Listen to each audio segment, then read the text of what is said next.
Good afternoon, ladies and gentlemen. Welcome to the Small Firm's Guide to Contract Documents, a webinar brought to you by AIA Contract Documents.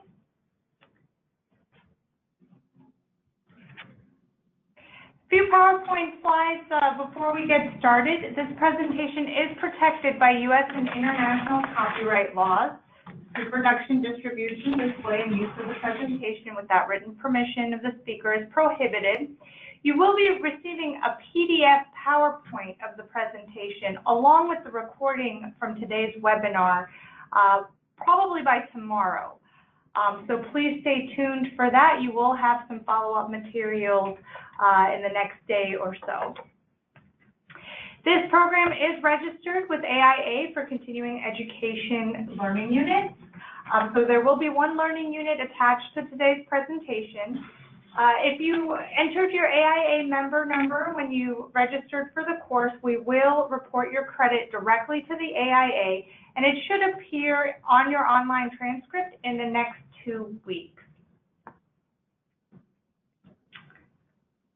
Now I'm going to go ahead and turn it over to Mike Koger. Just a quick question, everybody. Can everybody hear me? If a few of you don't mind just entering into the chat, making sure that you can hear. Okay, great. I believe everyone can hear me, so we'll go ahead and get started. Thank you all for that confirmation. Wanted to just make sure. Now I'm going to turn it over to my colleague, Mike Koger, AIA Esquire, Senior Manager with AIA Contract Documents Content. Mike, take it away. All right, thank you very much, Hasi. Like she mentioned, my name is Mike Koger. I'm the guy on the right-hand side of the screen.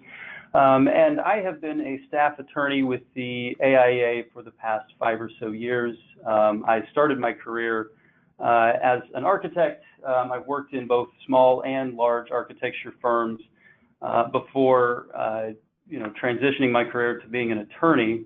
So talking about small firm issues and architectural issues is something that's near and dear to my heart, and we are going to be taking the next hour or so of your afternoon and walking through some of the resources and documents that we offer at the AIA, and particularly in our contract documents department, that can help you out, we hope, with your practice.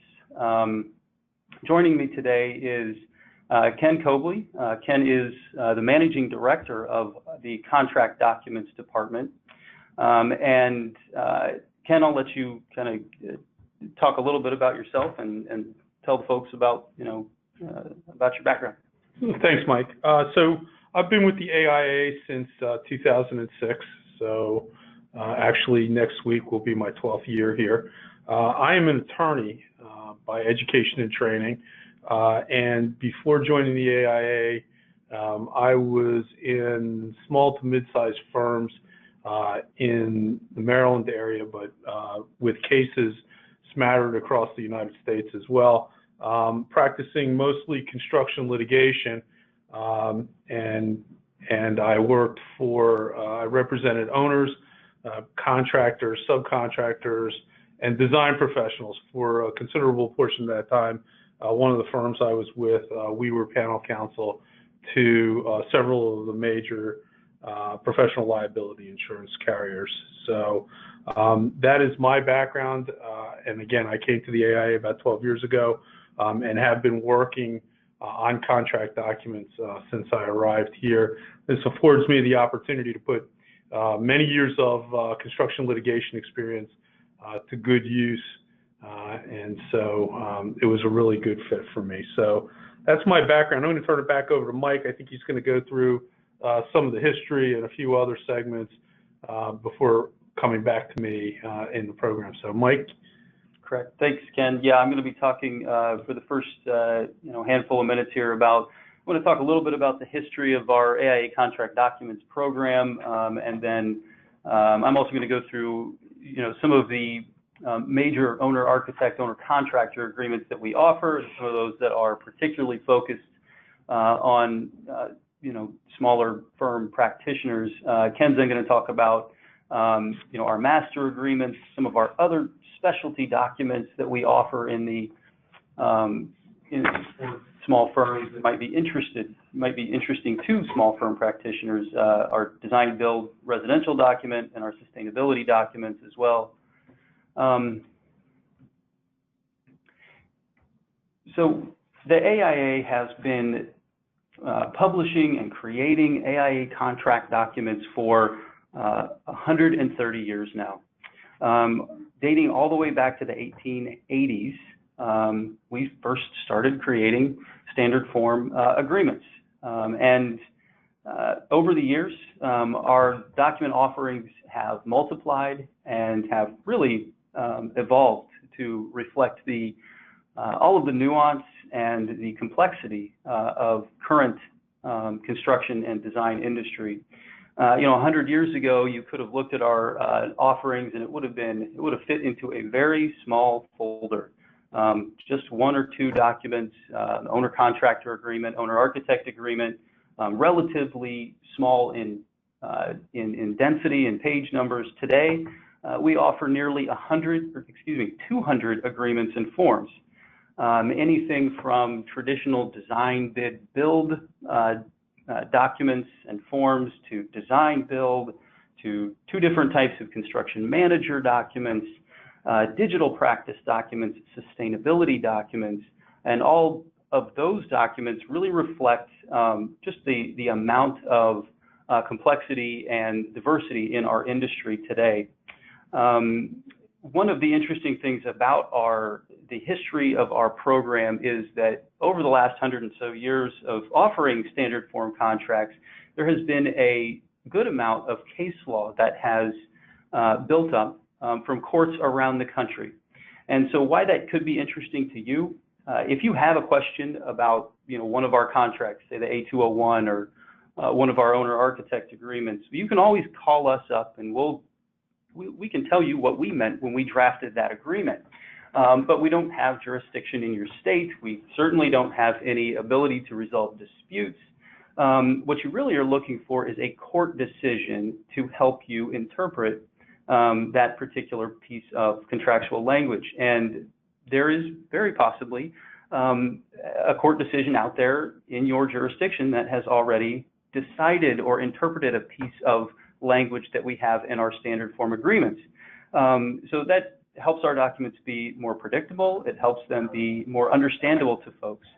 When we create our documents, we strive to create fair and balanced documents that represent, the industry standard for design professionals and construction professionals. We do not draft contracts to favor architects.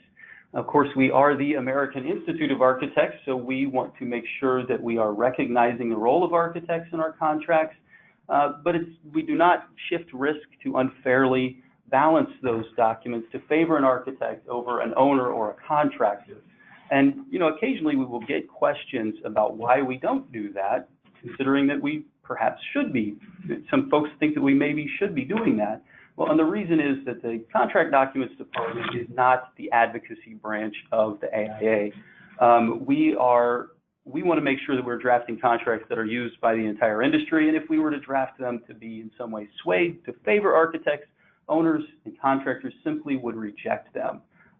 And one of the reasons that you will see AIA contracts quite often in your practice is because owners and contractors, and as well as architects, find them to be, in large part, fair and balanced and agreeable contracts that they may, of course, edit.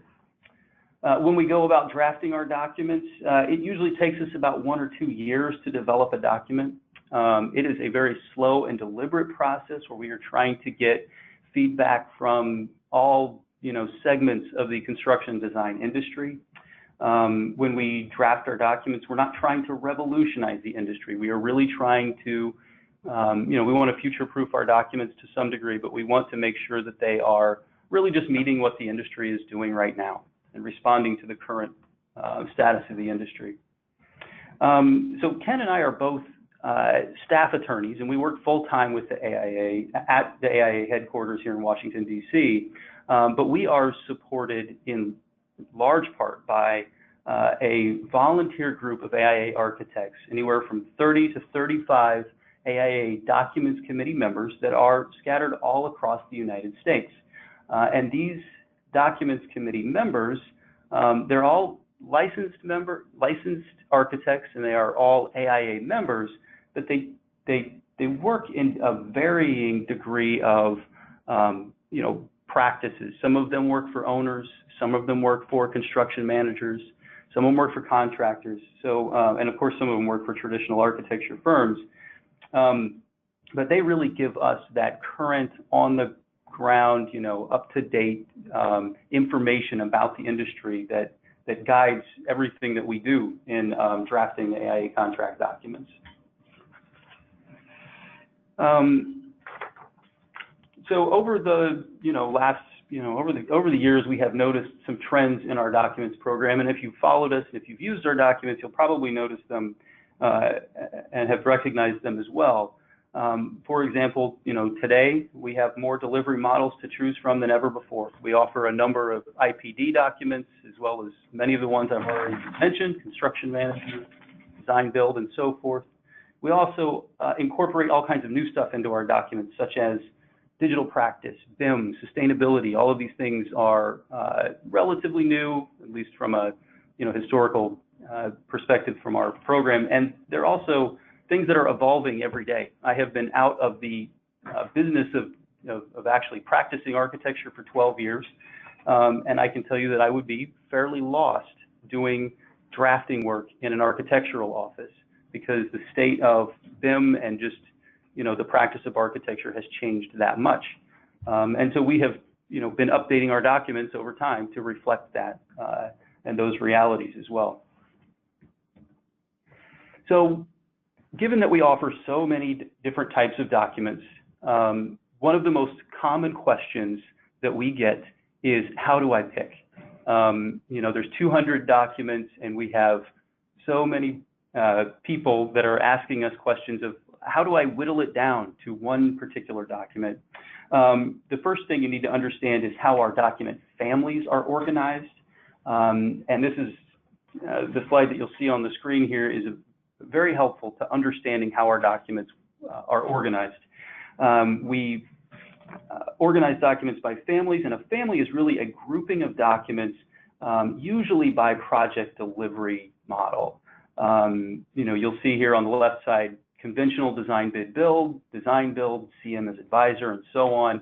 The golden rule in selecting documents is to stay within your family. If you have picked an owner-architect agreement from a design bid build traditional family, the last thing you want to do is be picking your owner, construction manager agreement for the constructor part, right? Because it's going to be very difficult for anyone, particularly even a court, to make sense of how those documents work together. So stay within your families when you're selecting documents. Another key thing to understanding how our documents are organized is the letter designation at the very beginning of our document titles.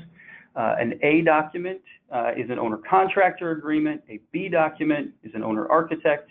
A C document is an other agreement, but it tends to be our consultant agreements.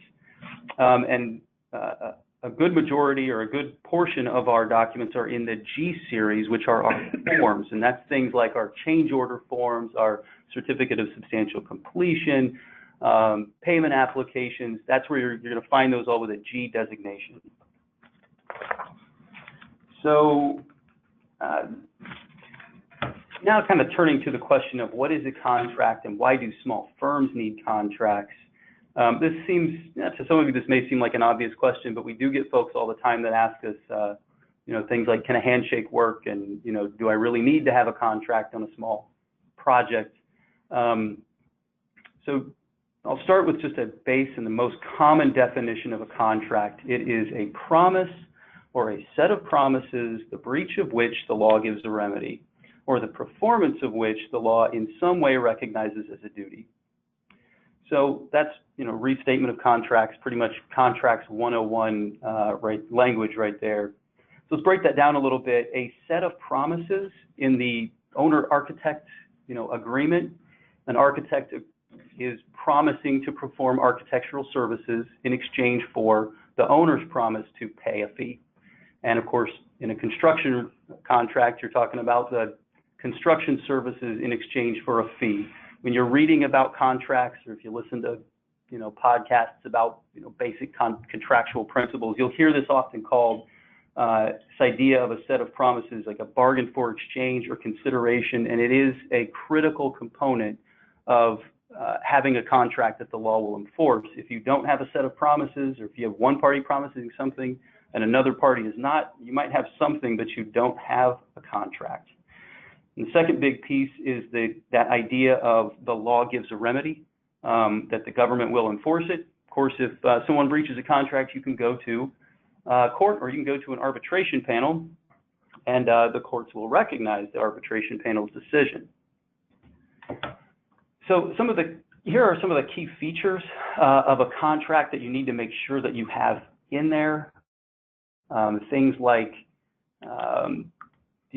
basis of the architect's design, scope, compensation, ownership of the architect's drawings and specifications. You need to handle that in some way in your contracts. Termination, disputes, those kinds of things. I will go through some of the common bad ideas that I have heard over time from contractors and architects. One, I've often heard, particularly smaller scale contractors say, I don't really need contracts because I just get by on my reputation, and if something goes wrong, I'll fix it, and I have a relationship with folks like that. And if you go your entire career and you never have a dispute on a project, well, you got lucky, but that doesn't necessarily mean that you've adequately managed risk in some way. You just got lucky. So you do need contracts for the projects that do go awry. Handshake agreements, it is entirely possible to have an oral agreement and have that even be enforceable. And a lot of folks think that is how they want to do business. But handshake agreement is really worth, as they say, the paper it's written on. When it comes time for a dispute, folks often get a little bit of amnesia as to what they agreed upon. So it's very helpful to have things written down and committed to some kind of agreed upon, document.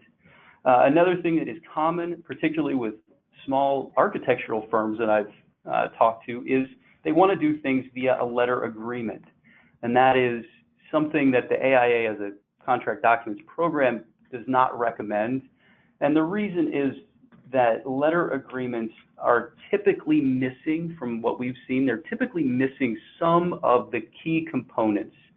They might have compensation, they might have a schedule of services or a description of the services the architect is going to perform, but there's nothing in there about, who owns the architect's drawings and specs.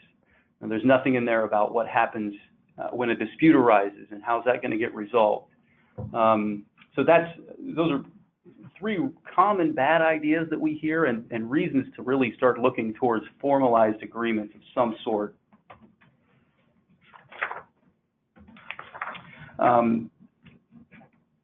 I'm next going to go over a pretty high-level review of some of our more common agreements that we have in our conventional design bid build family of documents. We call this the A201 family of documents.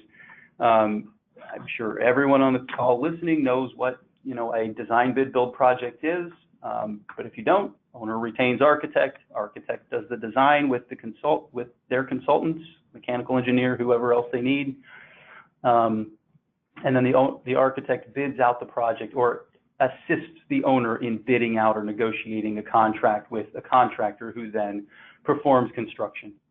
And the next slide is probably one of the most helpful slides that we have. It's a relationship diagram of all of our, well, not all, but many of our most important design bid build contracts. And you can see that relationship diagrammed out here on the screen between owner and architect. You have one of a number of different agreements, anything but the B100 series documents, and I will go over the differences between those B100 series documents soon. Architect and consultant have an agreement, the C401, owner-contractor, we have a lot of different options for owner-contractor agreements, all A100 series designations, and then contractor-subcontractor agreements, A401. The key thing to point out here is that the architect and contractor do not have a contract together in a traditional design bid build scenario. They owe the owner obligations to work with each other, either through the A201 general conditions, or if you're using one of our abbreviated documents, they have like the A104 and A105, B104, B105, they have the general conditions obligations already subsumed into them.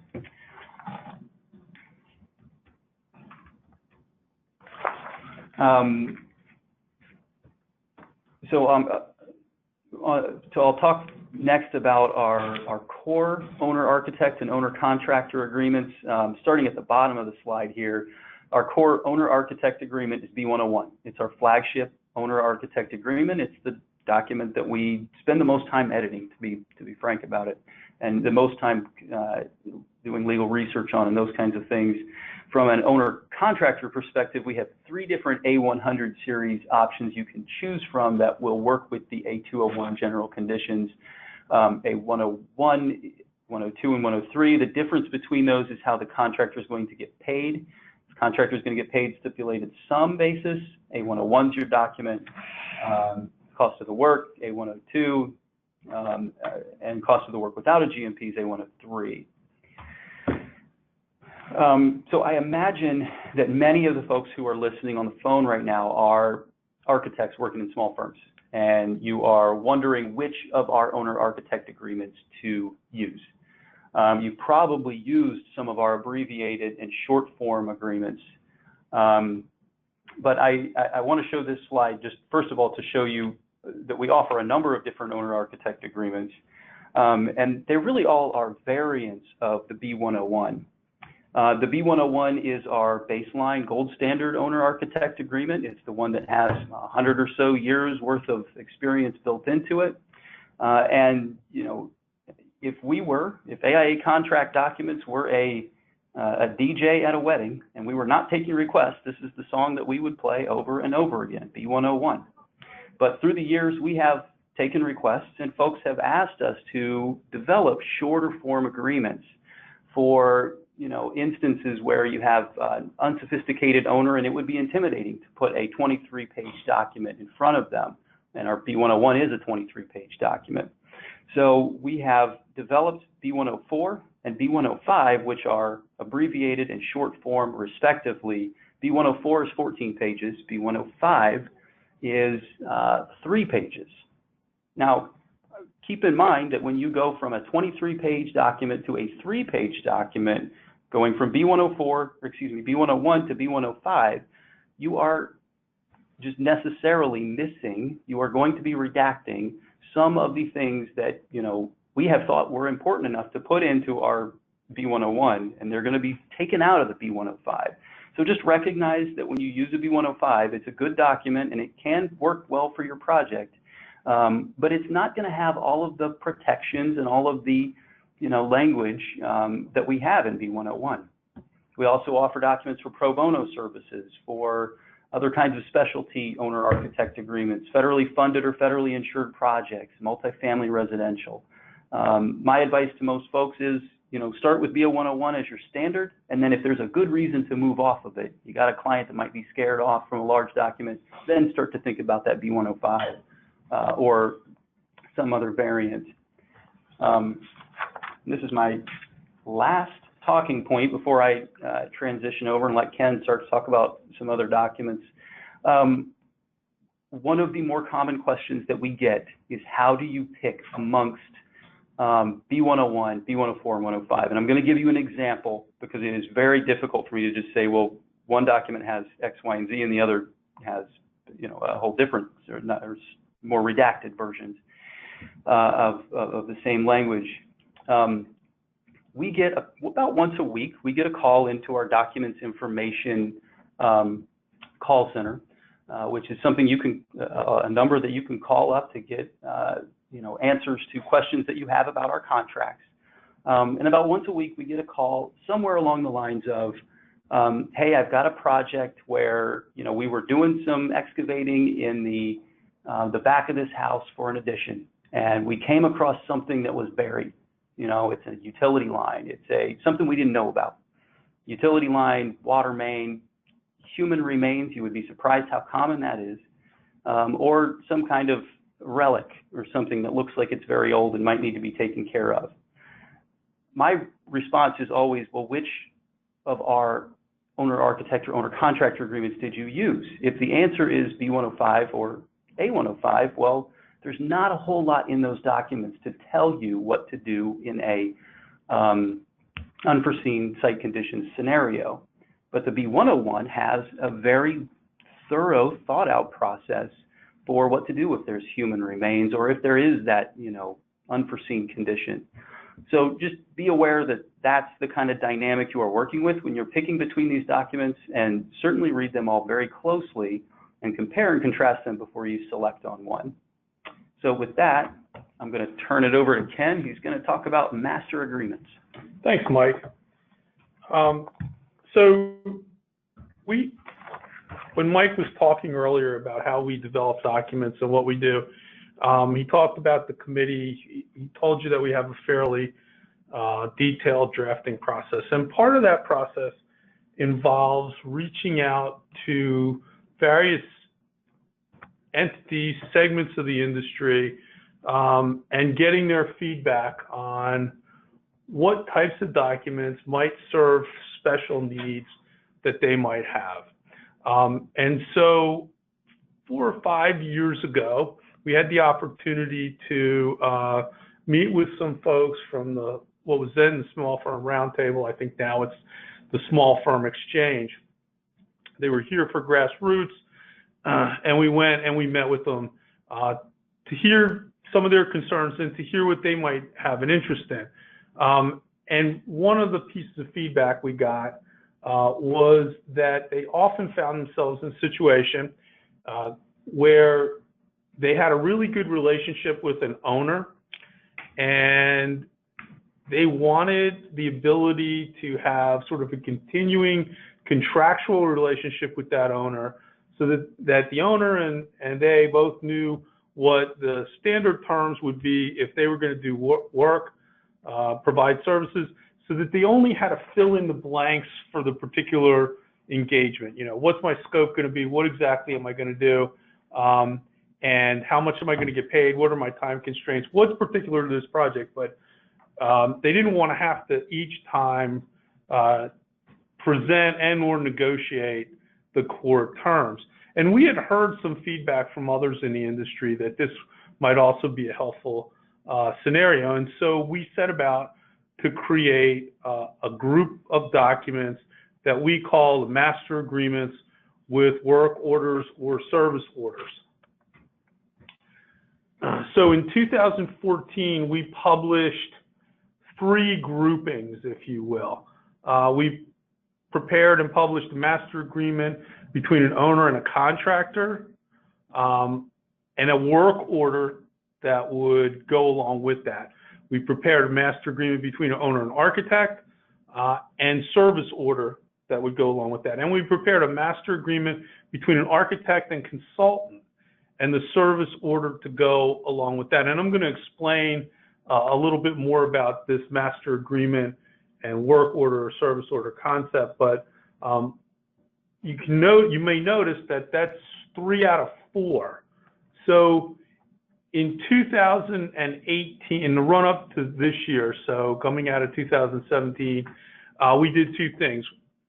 We updated all of the 2014 documents to the extent necessary to incorporate 2017 concepts. So I should start by telling you that each of the documents is based on the more traditional flagship design, bid, build agreements. So B101, A107, actually now A104, because you can create any one of the 3 payment options. And of course the C401.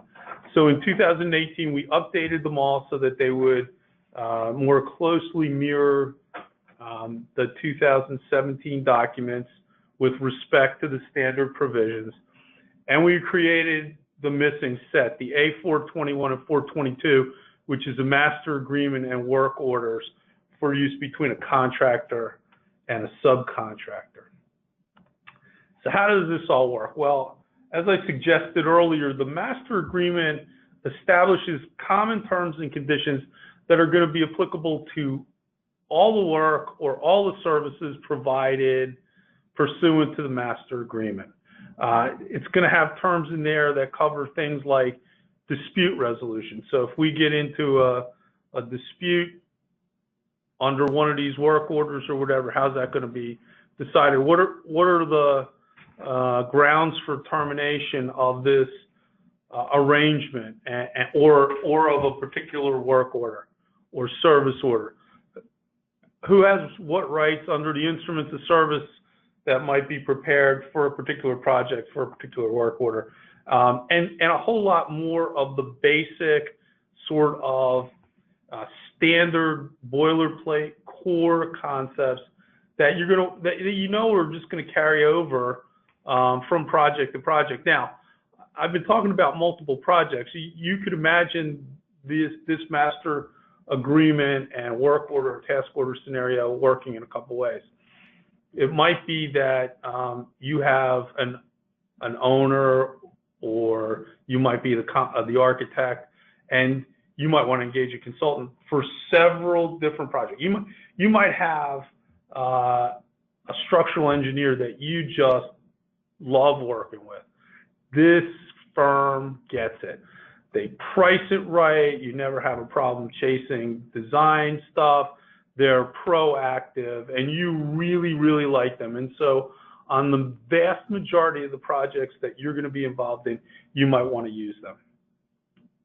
Or there may be an owner that really likes your design work, and it may be a public owner, and that public owner may have the ability to engage you as a small practitioner to do jobs in their portfolio as long as they're under a certain amount, and it doesn't have to be competitively procured or go through a more formal procurement process.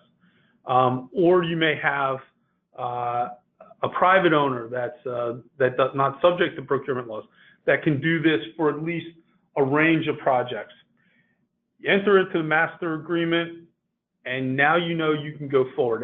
And with the update, these master agreements are self-renewing, so they're going to stay in effect unless and until somebody decides that they want to declare them null and void.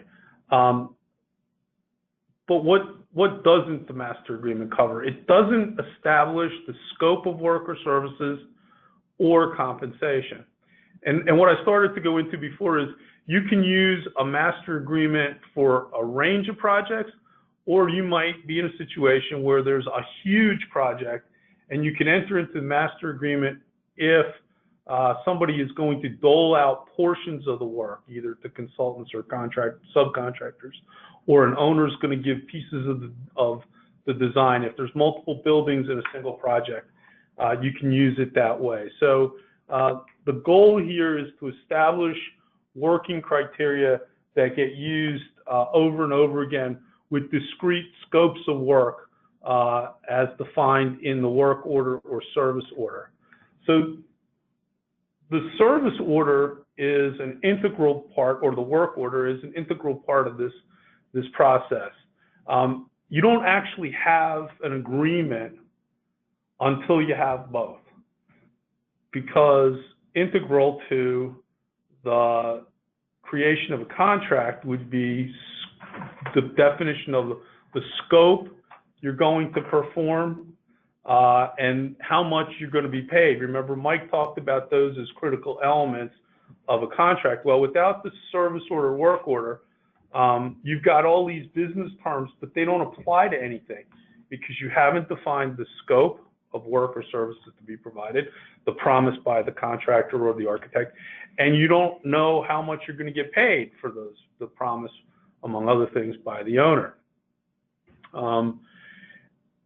It's also important to understand that if you execute one of these master agreements, there's no obligation on the part of either party to issue any work or service orders pursuant to it, or the other party to accept a particular job. You might enter into the master agreement with an owner as an architect, and they may ask you to do 5 or 6 projects, and you go along and do it.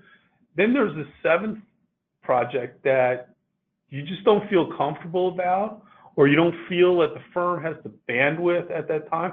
You're not under an obligation to accept that commission. You can say, you know, no, I don't want to do that. And that doesn't necessarily void the master agreement either, but you're under no obligation. Similarly, a well-intended owner could execute the master agreement, and then for whatever reason, economy or finances being what they are, they're not under an obligation to issue any service orders or work orders under it either. But it's a good way to have the framework in place so that if work does come along, you're 3/4 of the way there, and you can focus on just refining that scope, making sure you know what services you're gonna provide, and what particular elements the owner is gonna provide, including how much they're gonna pay and how they're gonna pay.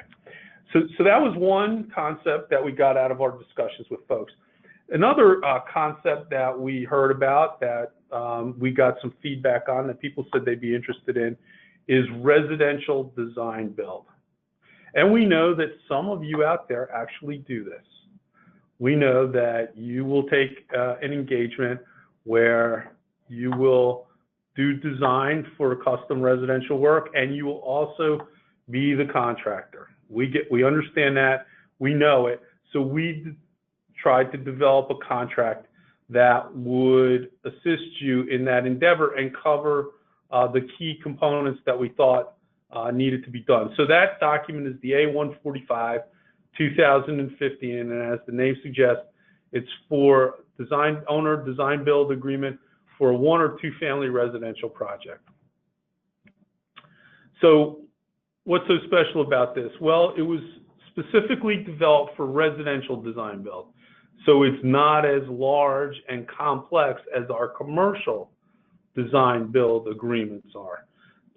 Nonetheless, it's got a fair amount of meat. You can see it's got 15 pages, and it focuses on the key attributes that one would expect if one was going to engage with an owner, particularly perhaps not a sophisticated owner, in terms of the development of the owner's criteria, and ultimately documenting and getting through to the building and construction side of it. So you've got the 15-page short form owner design builder agreement, and then to memorialize what happens once the preliminary design is done and the owner wants to move forward to construction, you have a design build amendment that's going to cover how much construction costs are going to be and a few of the other elements. How does this all work? Well, at the beginning, the document prompts the architect and the owner to sit down and provide some detailed initial information.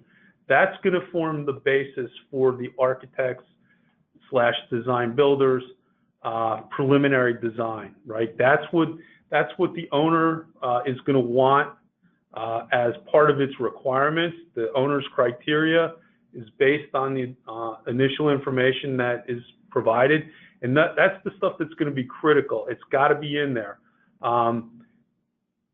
The owner's criteria is memorialized and it's approved before the design phase begins. The preliminary design should reflect all of the owner's criteria. But then the design builder has some free range to figure out how exactly to get all of those criteria into the design and construction of this residence. And then, as I said, once you get through the preliminary design and the owner approves it, you get a design build amendment, and that sets the contract sum, schedule, and a few other terms that are going to be key to the construction phase, the construction of this residential building that is reflected in the via the preliminary design. One of the things that this document prompts everybody to consider is, because this is residential construction, because many jurisdictions really key in on consumer rights and so on and so forth, we really prompt you to make sure that you cover any specific jurisdictional requirements that might pertain specifically to residential construction projects as part of the initial information and material. So those are two sort of specialty documents that we worked out based on input from folks in the small firm roundtable, small firm exchange, and that we hope sort of meet some special needs that small firms might have and sole practitioners might have as they try to manage their work. So I'm going to turn it over to Mike now, who's going to talk to you about the B102 and some of its associated scopes. Yep, thanks, Ken. So I've already, of course, talked about a number of our B100 series documents in the first half of this presentation, but I'm going to spend, I think B102 deserves its own special attention because it is a unique owner-architect agreement that we offer that I think can be very useful to folks if only they knew it existed and they knew how to use it. The official title for this document is Standard Form of Owner-Architect Agreement with no predefined scope of services. And that phrase can be a little bit off-putting or at least a little bit confusing. What does no predefined scope of services mean? Well, all of our other B100 series documents presume some form of traditional architectural services. Those 5 phases of design we learned in first year of architecture school, schematic design, DDs, CDs, and construction administration. The C1 or the B102 does not presume any of those traditional design phase services because the reality is that architects can do more than just basic architectural design. Quite often you are going to be brought onto a project, to do things like site evaluation or historic preservation or zoning analysis or code analysis or something like that. Some other kind of, it's a design service that you know how to do, but it's just not your traditional 5 phases of design. The B102 allows you to do those other, tangential kind of design services without having the 5 phases, the traditional 5 phases presumed into your agreement. What you're going to need is a B102 plus a scope of services document. I'll get into how that works and what I mean by that here in just a moment. But first, I want to show you what the B102 does have rather than what it doesn't have. It has your basic business terms. It's got things like, what to do, your claims and disputes language. It's got compensation language, copyrights and license kind of language. What it doesn't have, of course, is that actual scope of services. That is something that you're going to either need to draft on your own, or you can take something that we've already created and add it to the B102. We have already pre-drafted a number of architects' scopes.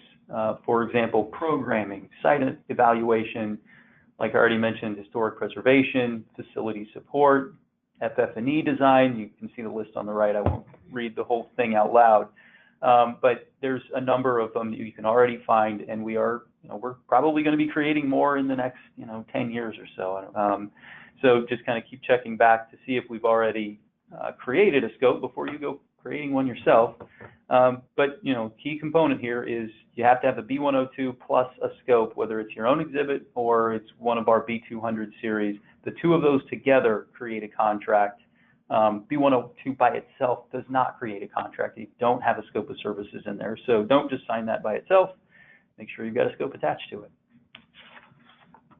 And I am going to pass the microphone back to Ken. He's going to talk about sustainability. Great, thanks, Mike. So the AIA tried to take took a leadership position when it came to the development of contract documents that would address sustainable design and construction elements on a project. In 2000, and so those of you that may remember back to the 2007 documents, you may remember that we had some very, very, very basic language in there. And that was because sustainable design and construction was a concept that was just starting to get traction in the run-up to 2007. And so the documents committee was really torn. There were some people that really wanted to get out ahead of this and thought that this was going to be a wave of the future. Others said, you know, we're not so sure. There's some complexities associated with this. We don't know how it's going to play out. It could be too costly for owners to continue with. And so the AIA Contract Documents Committee took a sort of a middle-of-the-line approach. They added some language because the board had issued a policy statement on sustainable design. But we didn't want to go too far because the Documents Committee didn't know exactly where this was going to head. Well, it wasn't too much after 2007 that we saw that sustainable design and construction in some format was going to be here to stay. We knew that LEED was gaining traction. We knew that California and a couple other jurisdictions were going to go out and really push for, you know, Cal Green and some other stuff. And so what we decided to do was say, okay, well, we'll take a next step. We will develop a guide that incorporates a lot of the elements that we're seeing in sustainable design and construction. We're going to create a guide, and what we're going to do is we're going to instruct people in this guide how to take our basic documents, the B101, the A101, the A201, and modify it so that we could develop a process for infusing sustainable design and construction elements into the standard delivery model, design, bid, build. And so that's what we did. We created a very lengthy guide that talked about all of the issues associated with sustainable design and laid out a process that included, you know, the sustainable objectives, sustainable measures, and so on and so forth. And we talked about how all that could be incorporated in all these documents. And our guide was really well received. People liked the concepts, they liked the process, they thought it was thorough. We had covered the waterfront on it. What they didn't like was the notion that they had to go into our documents and cut and paste the model language from the guide into the documents. And they said, why can't you just do that? What's wrong with you people? Why can't you just put that language in the documents so we can get them with everything in it? And so the step after the guide was to create sustainable projects documents. And so that's what we did for all of the core documents in our design bid build family, the A201 family, obviously, as well as our construction management documents, both the CM as constructor or CM at risk and CM as advisor. And so up we roll on to 2014 when we're getting ready to do design build, and we're watching this library of documents burgeon, right? Because for each one of our core documents, we've got vanilla and green. And the documents committee said, yeah, I'm not so sure this is the most efficient way to do this. Perhaps we should try creating an amendment or an addendum that could fit in all of the documents in a single family and cover the waterfront of everybody's obligations. And so in 2014 with Design Build, we created a sustainable projects exhibit, largely built off the concepts from the guide, from the pre-existing documents, tweaked for that delivery model. And then we did the same thing in 2017. So for the 2017 version of our design bid build documents, for the 2019 version of what will come out for CM, you won't have a vanilla and green version. You're going to have one version and an exhibit that will attach to all of the documents being utilized in a delivery model. All right, so that's where we are. Now let's talk a little bit about the process. Each of these documents is going to prompt the architect or the design builder to have a discussion with the owner about the owner's sustainable objective. What is it that the owner wants out of this project? Do they want some sort of official certification from Green Gloves or Energy Star or LEED, or do they just want to incorporate some really good sustainable measures, sustainable elements, green roof, some healthy objectives, some fuel or energy efficiency elements into this project without necessarily getting into a certification? The discussion is, what's the objective? Once the objective is known, then it becomes part of the deliverables for the architect and or the design builder to establish what the measures are to get there. Now, specifically, what are we going to have to do? If it's a LEED certification, how are we going to get the points? If it's energy conservation, what kind of modeling do we have to do? What's the burden that's going to be placed on each of us to get there? And once the measures are identified, then you develop a sustainability plan. The plan designates people who are responsible for achieving all or part of any individual measure that will roll up to the sustainable objective. Sustainability certification is a term that we use. That is simply a way to designate one of the now ever-growing number of certification programs you might get into. Some of them I mentioned: LEED, Green Gloves, well building, all of that. If that's it, it's a certification, and then we have some specific terms that relate to these certification programs. Sustainability documentation is what you would have to submit in furtherance of that certification, and the certifying authority would ultimately be the party that's responsible for saying yay or nay, you've met the requirements or you have not. Under these exhibits, the architect has a lot of responsibilities. They have to hold the sustainability workshop early in there, and that's to get at the measures and to help develop the sustainability plan.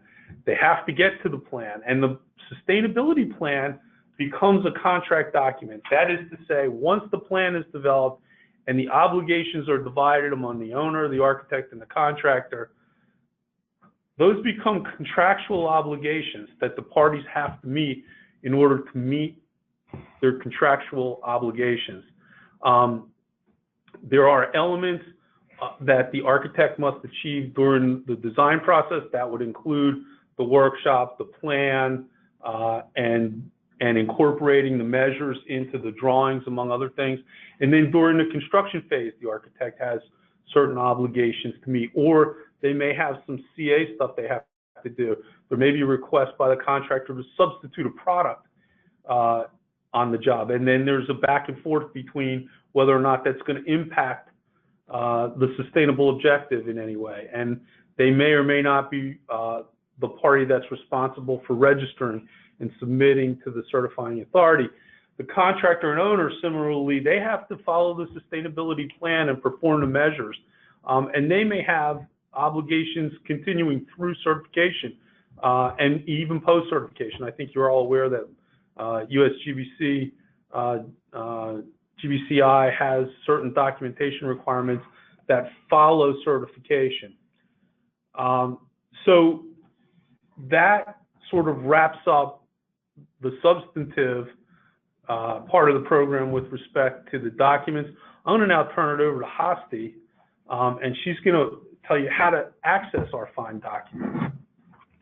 Thank you, Ken, and thank you, Mike, for that informative presentation. I'm going to spend the last 5 minutes just talking about how you can obtain and use our contract documents that we've been discussing. Okay, so I'll talk about what available formats there are and what the cost is associated with each format. We'll talk about our purchase page and how you can go about purchasing the documents and where you can get additional resources. Stick around until the end. I'll talk about the small firms guide as well as our learn page where you can go for continued education and resources for small firms. So our formats are as follows. You can see them presented on the screen. There's basically 4 ways that you can obtain AIA contract documents. You can purchase paper documents and check in with your local AIA component to see if they sell papers. You see the prices there. Of course, with paper, you're just filling in the data points and they will provide you paper versions. You can also do a basic single document, which is basically a paper document that you just print yourself on your computer. You can see the price points there. And basically, you're adding your project data in the fill points, and that's the only thing that you can edit in the basic single document. This is great for those of you that have forms such as payment applications or change orders where you don't need to edit the language. It's a very cost-effective way, and you can purchase on our website and fill in the fill points and make all the purchase and go through the process directly from your computer. So it's also a very convenient way as well. There's 2 ways that you can access contract documents with our new online service. Basically, you can purchase a custom single document or purchase an unlimited annual subscription. For those of you that don't need to purchase an unlimited annual subscription, you might need just a finite number of contract documents a year. You want to have the ease to be able to pay as you go. Custom single document is for you. You get to purchase a document one at a time, purchase it when you need it. You'll be purchasing the right to finalize the document one time, but you'll be using the online service in its entirety, including all of the features, and you'll have your account set up in the online service with, again, unlimited numbers of drafts, but one final document of what you've purchased. Once you've made your purchase, you can purchase additional documents as you need them, have them saved in your account. And again, this is a great way to access the online service, have your contract documents, but only purchase when you need it. The custom single document is a fully editable document. So when you do purchase document one at a time and access it in the online service, you are able to edit the language in its entirety. And so the price is also reflected there. You'll see it's a higher price point than the basic single document, but it's because you can edit all of the language. If you do have the need for an unlimited annual subscription, you can do a single user and you have the price points there. AIA members do receive a discount. To purchase either a basic single document, a custom single document, or an unlimited annual subscription, you'll go to our website, AIAcontracts.org, and click on the purchase page. You will be receiving this PowerPoint, by the way, so we do have the links here on the slide for you, and you see here on the right-hand side information on the basic, custom single document, and then unlimited annual access as well.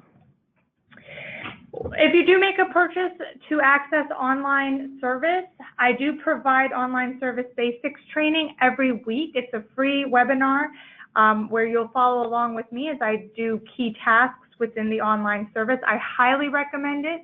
Even if you've already started working in the online service, please attend the training because, again, it's free. It's only 1 hour, and I show you a lot of key features that will help you as you're putting together your drafts, finals, and project manuals, and so forth.